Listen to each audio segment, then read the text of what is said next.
कि सब समस्याओं का एक ही समाधान है, एक ही इलाज है, हिंदू मुसलमान, हिंदू मुसलमान, हिंदू मुसलमान, और यही है मोदी सरकार।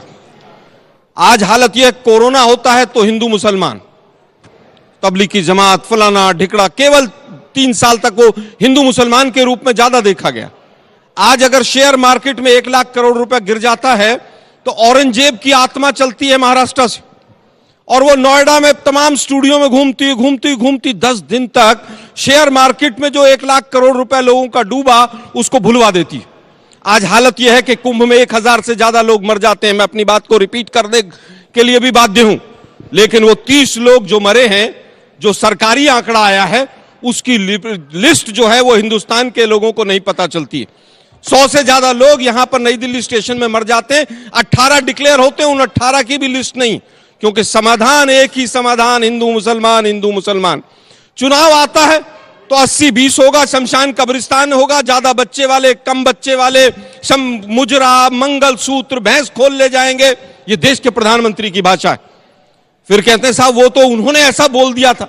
अरे देश के प्रधानमंत्री जब हेड स्पीच देते हैं, देश के प्रधानमंत्री जब देश को बांटने का काम करते हैं चुनाव में, तो आप छोटे लोगों को कैसे रोकेंगे?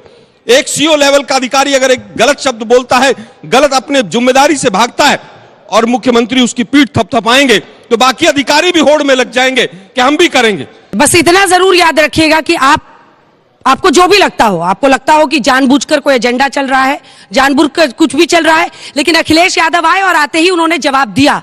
अगर आपके पास आपकी पार्टी की तरफ से कोई काट नहीं है, इसकी वजह से आप पूरे विषय को ही अगर नगण्य कर देंगे, तो ये अच्छी मतलब बुद्धिमत्ता मैं नहीं मानती हूं इसको, क्योंकि ऐसी स्थिति कांग्रेस की यूपी में हो गई है कि 10 की 10 सीट समाजवादी पार्टी लड़ी और आपकी पार्टी को लड़ने के लायक भी नहीं समझी। आपने अपने वक्तव्य से सब कुछ प्रूव कर दिया कि आप क्या करती हैं। आपको ये बताना पड़ेगा आपने कि आपके पास सब कुछ क्लैरिफाई कर दिया। काट क्या है, आपको बताना पड़ेगा कि पार्टी के तौर पर इसकी काट क्या है।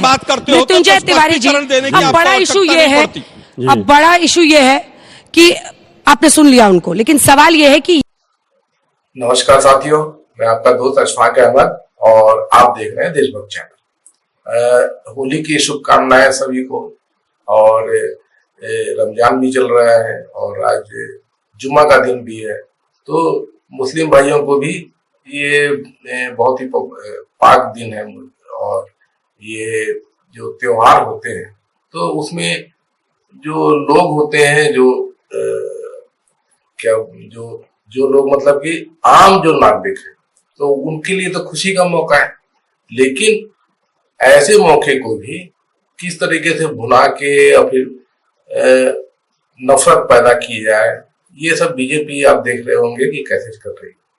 तो अब चूंकि एक ही दिन पड़ गया है ये जुमा, और रमजान का जुमा और होली, तो दोनों इम्पोर्टेंट मतलब कि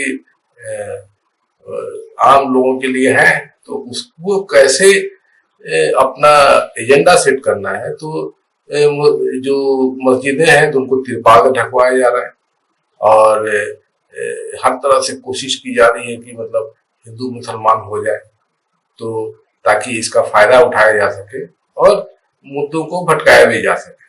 तो फायदा देखिए किस तरीके से करने की कोशिश कर रही है बीजेपी। तो एक सबसे बड़ा जो नमूना आपको दिखता है वो यूपी में दिखता है, और वो भी वेस्टर्न यूपी में।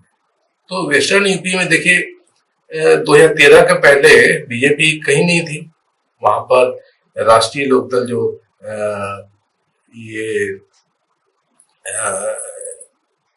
अभी जो जयंत चौधरी हैं उनकी पार्टी, तो उनके पहले उनके पिताजी अजीत सिंह, और वहां पे अच्छा वर्चस्व था राष्ट्रीय लोकदल का, RLD का, और बीजेपी कहीं नहीं थी। तो बीजेपी को ये जो मुजफ्फरनगर का जो दंगा करवाना था, मुजफ्फरनगर उनके हिसाब से बहुत सटीक बैठता था, बहुत सालों से कोशिश करते थे, और 2013 में दंगे करवाई थी।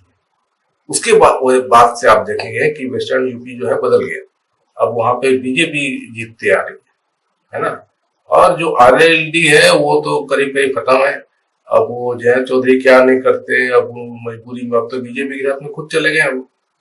तो वहां पर बीजेपी जो है वो प्रयोगशाला अपना इस्तेमाल करी और आज भी जो है वो इसका फायदा उठा रही है। तो दंगे बड़े स्केल पे करा दो तो बीजेपी को फायदा होता है। तो आप गुजरात में देखो, गुजरात में क्या हुआ था, उसके बाद में वेस्टर्न यूपी का ये देख लीजिए। तो वेस्टर्न यूपी में ही संभल का इलाका भी पड़ता है। तो संभल को लेके किस तरीके की राजनीति हो रही होगी आप देख रहे हो। तो मतलब पूरा पूरा एजेंडा है कि यूपी में इस तरीके का माहौल बना दो कि बीजेपी जो है वो जीतते चले जाए। और जैसा गुजरात में है कि हमेशा बीजेपी जीतते चले आ रही है, इस तरीके से पूरा जो है पूरा सेट कर दो पूरा।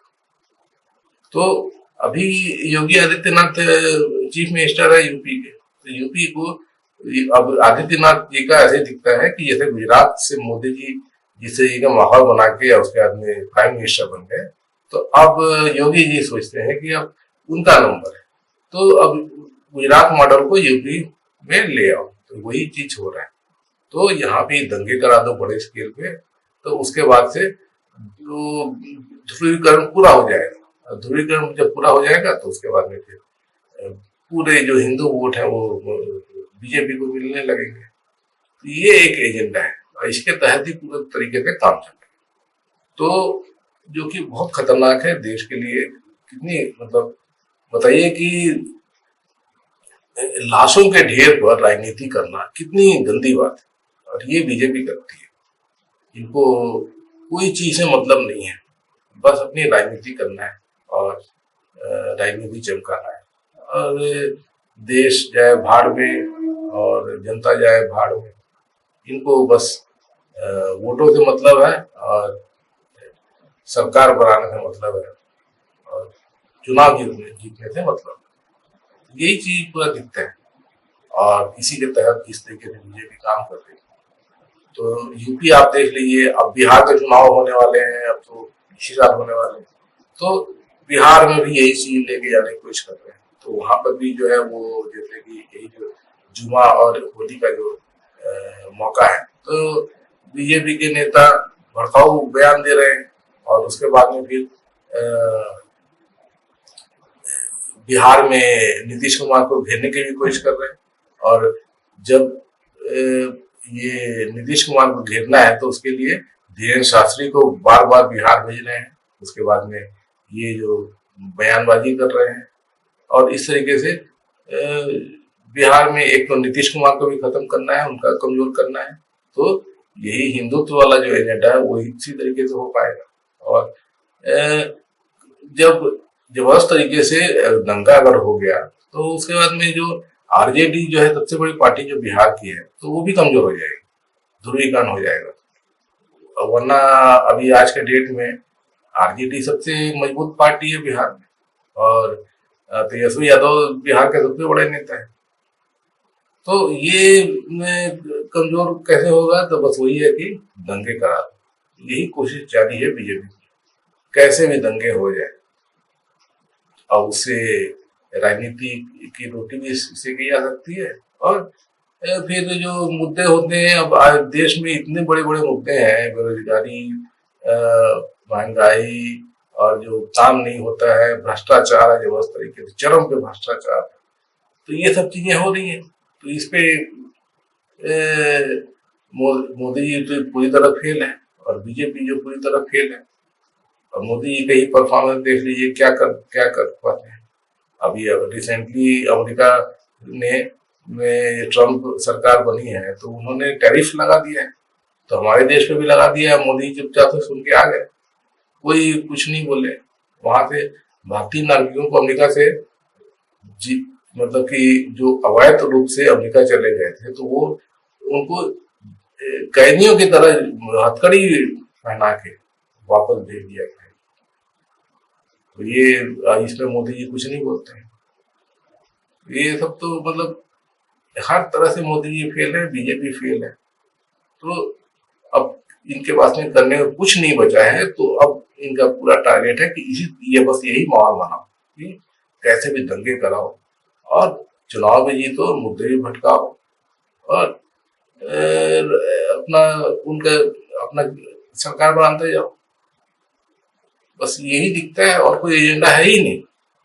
ऐसे में जनता जो है वो उनके बाद में क्या चारा बच जाता है ना, कि अब जैसे ध्रुवीकरण हो जाता है तो बीजेपी जीत जाती है, भले ही जनता न चाह कर भी बीजेपी को वोट दे देती है। जैसा गुजरात में आप देखते हैं कि ऐसा ना माहौल बना दिया जाता है कि जनता के पास में कुछ चारा ही नहीं होता। और ये बहुत भयावह है कि पूरे देश में जिस तरीके से बीजेपी काम कर रही है, अब ऐसे अब इस तरीके से मतलब कि सिस्टम हमारे देश में बन गया है कि वो उनको ऐसे पार्टी को तो वजूद ही नहीं होना चाहिए देश में, और वही पार्टियां जो है वो तो राज कर रही और सब चीज फेल हो गया है। मतलब पूरा जो सिस्टम है जो देश का और जो संविधान, वो सब काम नहीं आ रहा है।